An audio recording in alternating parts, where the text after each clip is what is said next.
Olá, sou Maria Clara e junto com os meus colegas do sexto ano vamos conhecer um pouco mais sobre literatura de cordel. Vamos documentar essa informação?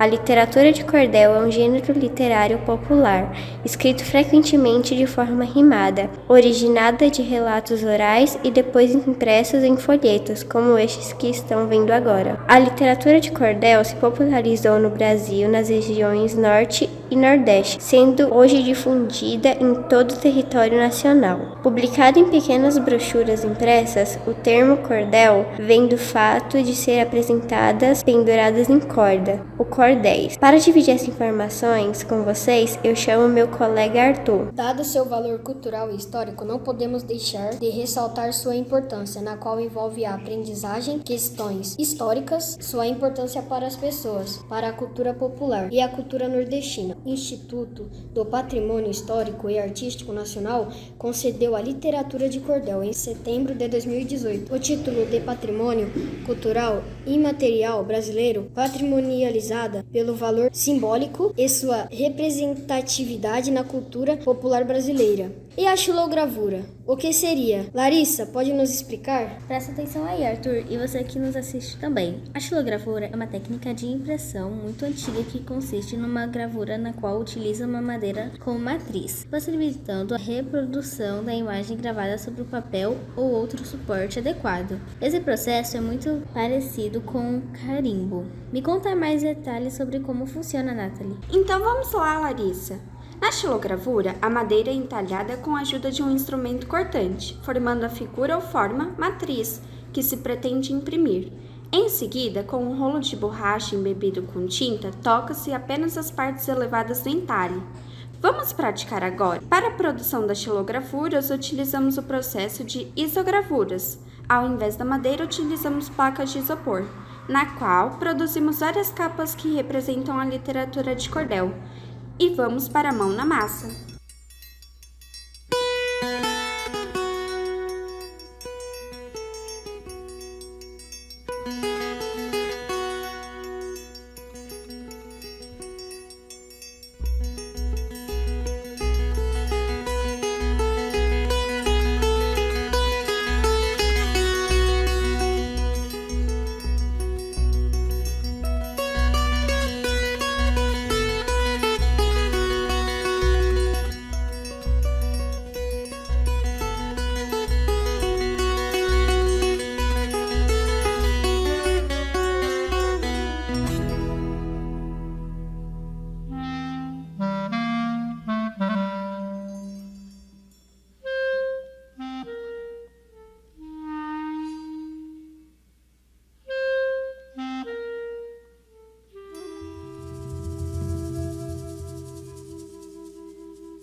Muitos dizem que esse fato passou-se na Paraíba, na região mais de Riba, no sentido Juazeiro, cidade de cordelistas, cantadores, repentistas e de povo hospitaleiro. A notícia desse fato ocorreu muita geração. Jornal e televisão deram grande cobertura, por isso que a narrativa hoje permanece viva na nossa literatura. ABC do professor e da professora. Aplausos e mais aplausos seguem nesta narração. Para você, o docente, o lente dessa nação, é raio de luz que ensina, porque seu brilho ilumina, onde houver escuridão. Bandeira de educação e do ensino-aprendizagem, apesar do desconforto, porque passa essa imagem. O seu grito vira canto e transforma cada pranto em otimismo e coragem. Competência não lhe falta, nem responsabilidade. Dessa forma, constrói ensino, demonstrando habilidade. Trata todos igualmente. O juramento docente cumpre com dignidade. Era uma vez um reino muito distante, muito pequeno. No reino só tinha 5 casinhas, e cada casinha pintada de cores diferentes. As casinhas eram todas enfileiradas, uma do lado da outra, com um lindo jardim e uma plaquinha na faixa indicando o nome da moradora. Em cada casinha só tinha um morador, uma moradora. A letrinha A, a letrinha E, a letrinha I, a letrinha O e a letrinha U. Apresentação. Trago rimas saborosas, bem mais doce do que mel, com estrofes muito ricas e a voz de menestrel. Apresento o universo do repente e do cordel. O cordel é diferente do repente, improvisado. O cordel é sempre escrito em folheto declamado. O repente é improviso sem ter nada decorado. O cordel desenvolveu-se nas quebradas do sertão, do Agreste ou do Cariri, toda aquela região onde a chuva é abençoada e o sol faz judiação.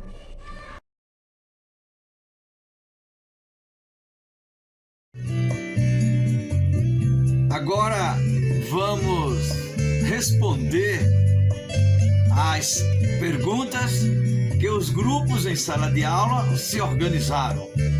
Não é? O grupo 1, o grupo 2, o grupo 3 e o grupo 4. Por exemplo, há quanto tempo eu escrevo cordel?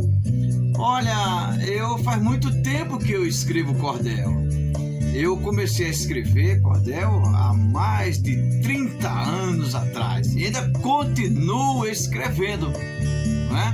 E quando você perguntou se eu conheço algum cordelista famoso assim como eu não sou famoso não. Eu sou um professor, eu consigo levar o cordel para a sala de aula assim como a sua professora está levando, construindo com vocês, mostrando essa nova modalidade, esse novo gênero na sala de aula, não é? Então eu não sou famoso não, mas eu conheci grandes cordelistas famosos. Por exemplo, eu tenho uma referência que foi o primeiro cordelista que eu convivi com ele, aprendi com ele.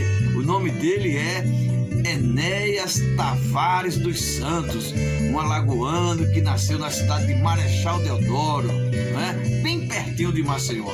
Este realmente é um dos maiores cordelistas do Brasil. Não esquece esse nome, Enéas Tavares dos Santos, tá bom? Agora o segundo grupo perguntou para mim quanto tempo eu demoro para fazer um cordel. Olha, depende do cordel, né? Depende da sua vontade, do seu interesse, do tema, do assunto. Às vezes eu passo mais de não sei quantos anos para escrever um cordel.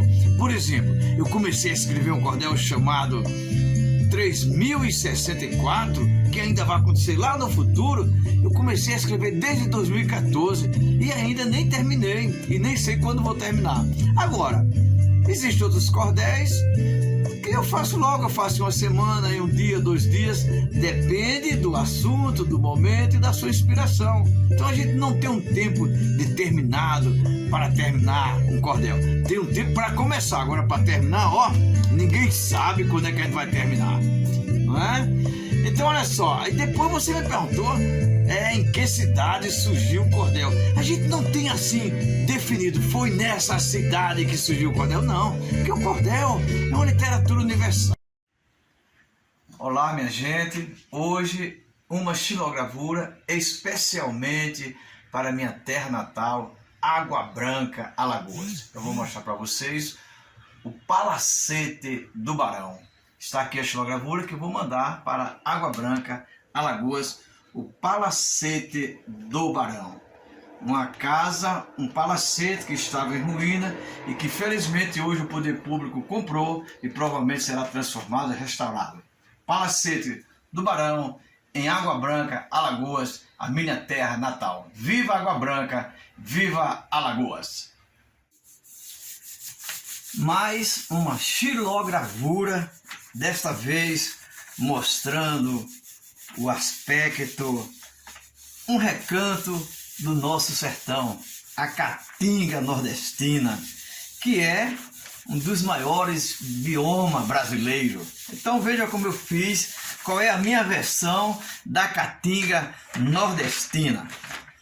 Vou virar para ficar melhor ainda, para você entender melhor essa Caatinga nordestina.